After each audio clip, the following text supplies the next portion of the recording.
Karibu ujifunze mengi yasiyofahamika na wengi. Hadi leo dunia inamtambua Kapteni Ibrahim Traore kama rais mwenye umri mdogo zaidi duniani na mwenye mvuto zaidi barani Afrika. Pengine Burkina Faso ya leo ndio nchi inayosifika sana kutokana na umaarufu wa kiongozi huyo, umaarufu unaozidi kuongezeka kila uchao kutokana na aina yake ya uongozi pamoja na uamuzi wanaofanya tangu achukue uongozi wa nchi hiyo. Ndani ya miaka miwili amepiga hatua kubwa ya kimaendeleo, huku pato la taifa la Burkina Faso likoongezeka kutoka dola za Kimarekani bilioni 18.8 hadi bilioni 22.1. Amekataa mikopo kutoka shirika la fedha la kimataifa la IMF na Benki ya Dunia, akisema Afrika hitaji Benki ya Dunia, IMF, Ulaya na Marekani. Traore amepunguza mishahara mawaziri na wabunge kwa 30% na kuongeza mishahara ya watumishi wa umma kwa 50%. Yani kama ulikuwa unalipwa milioni 1, basi utalipwa milioni 1.5. Amelipa deni la taifa la Burkina Faso. Ameunda viwanda viwili vya kusindika nyanya inayozalishwa nchini Burkina Faso. Mnamo mwaka 2023 alizindua mgodi wa dhahabu wa kisasa ili kuboresha uwezo wa usindikaji wa ndani nchini Burkina Faso. Amesimamisha usafirishaji wa dhahabu kutoka Burkina Faso kwenda Ulaya. Amejenga kiwanda cha pili cha kusindika pamba nchini Burkina Faso. Amepiga marufuku uvaaji wa wigi na nguo za kisheria za Uingereza katika mahakama za mitaa na kuanzisha mavazi ya jadi ya Burkina Faso. Ametangaza kilimo kwa kusambaza zaidi ya matrekta 400, pikipiki 239, pampu za umwagiliaji 710 ili kukuza uzalishaji wa kilimo na kusaidia watendaji wa vijiji katika majukumu yao kwa kuwapatia pikipiki.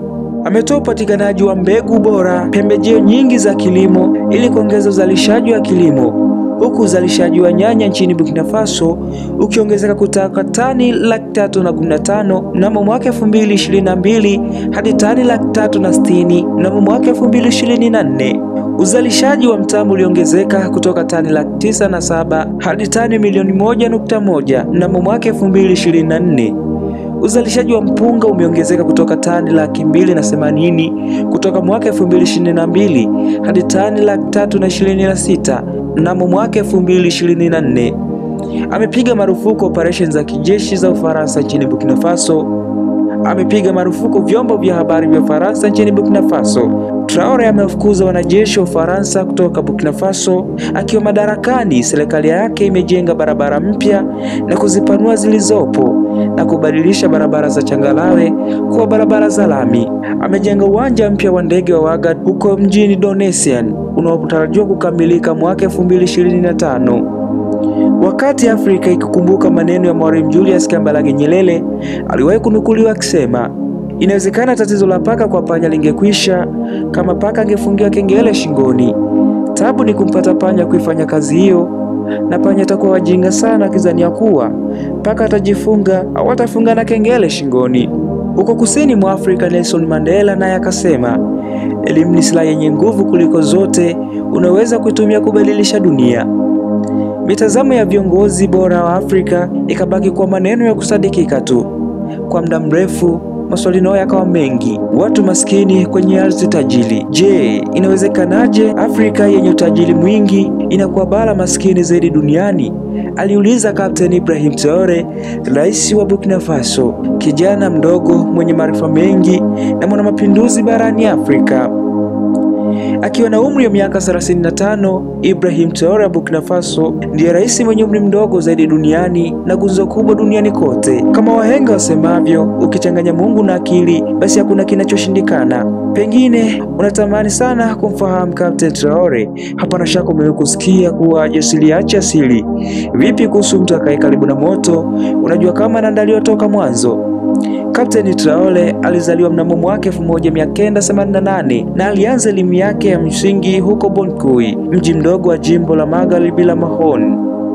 Kisha akamia jiji la pili kwa ukubwa nchini Burkina Faso, huko Bobo Diaros, kwa ajili ya elimu yake ya shule ya upili. Akiwa katika shule ya upili, Traore anaelezwa kuwa alikuwa kijana mwenye haya na msiri sana, lakini alikuwa kijana mwenye akili nyingi pia.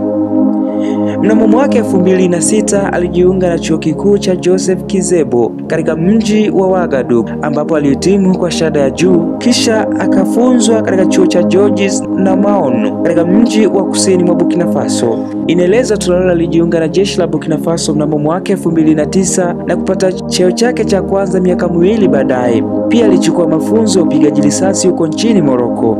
Kisha alihamishwa katika kikosi cha silaha huko Kaya katika mkoa wa Kati kaskazini mwa Burkina Faso.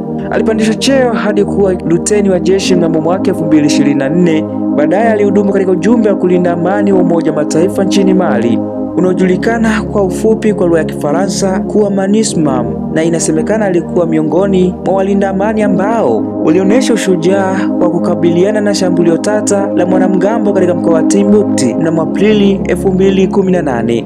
Mnamo mwaka 2019, Traore alishiriki katika operesheni ya kijeshi iliyopewa jina la Otaponam mashariki mwa Burkina Faso iliyosababisha utulivu kwa miezi 7. Pia alihudumu katika kikosi cha Makoe kaskazini mwa mkoa wa Sahara na kushiriki katika operesheni kadhaa mnamo mwaka 2022 mpaka pale alipopandishwa cheo na kuwa kapteni wa jeshi nchini Burkina Faso. Tangu Machi 2020, Traore amekuwa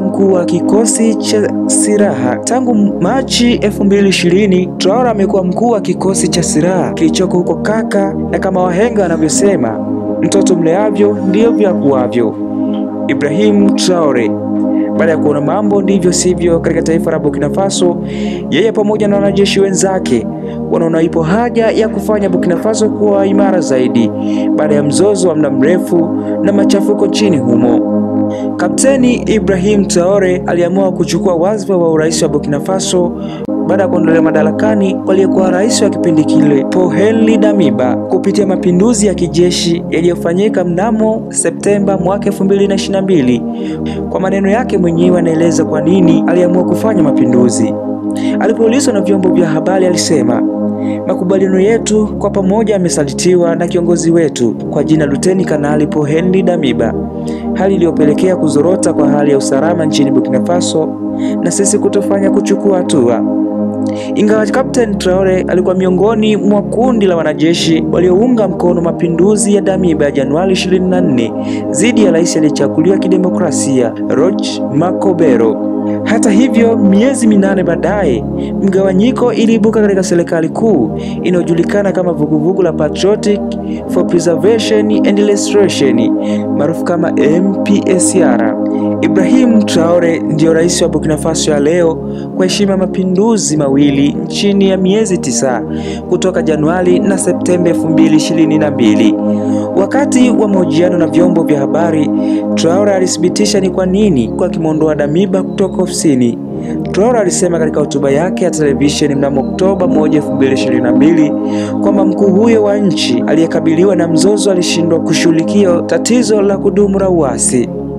Akiwa mkuu wa nchi mwenye umri mdogo zaidi duniani, wakati yeye na maafisa wengine wadogo wa kijeshi walipomtimua Luteni Kanali Paul Henri Damiba ambaye pia alikuwa amepanda kiti cha urais kupitia mapinduzi mwezi Januari. Wataalamu na wachambuzi wa masuala ya kisiasa wanasema mapinduzi ya kijeshi yaliokuwa yakitokea mara kwa mara barani Afrika katika miongo kadhaa tangu bara la Afrika lipate uhuru, wanadai kwamba wana wasiwasi kwamba yanaweza kutokea mara kwa mara, kwani imekuwa endelevu na mataifa mbalimbali yamekuwa yakifanya hivyo. Hadi Septemba 30, 2022, Traore tayari alikuwa na jina lake lililosambaa kwa kiasi kikubwa likijulikana sana katika jumuiya kubwa ya Burkina Faso. Damiba ambaye alikuwa na umri wa miaka 41 alikuwa amefukuzwa na Traore ambaye alikuwa mdogo wake kwa miaka 7 na nyadhifa 2 chini yake katika safu ya kamanda ya kijeshi nchini Burkina Faso. Tunapozungumza leo, Captain Ibrahim Traore ndio rais mwenye msimamo zaidi barani Afrika na mwana mapinduzi anayetaka kuiona Afrika ikisimama yenyewe, huku viongozi akiwataka kutokuwa ombaomba kwa mabeberu, akisema kwamba Afrika ina utajiri wa kila hali, ina utajiri wa mali, mashamba yenye rutuba, lakini pia haitaji benki ya dunia, IMF na pesa kutoka Marekani, kwani inajitosheleza. Ikumbuke kwamba Ibrahim Traore ndio rais pekee barani Afrika alialikwa na Donald Trump katika wapisho wake wa urais, lakini Captain Ibrahim Traore alikataa na kusema kwamba ana majukumu mengi chini kwake. Huyu ni Ibrahim Traore, rais wa Burkina Faso. Wengi wanasema kwamba ni sankara aliyefanyika mwili.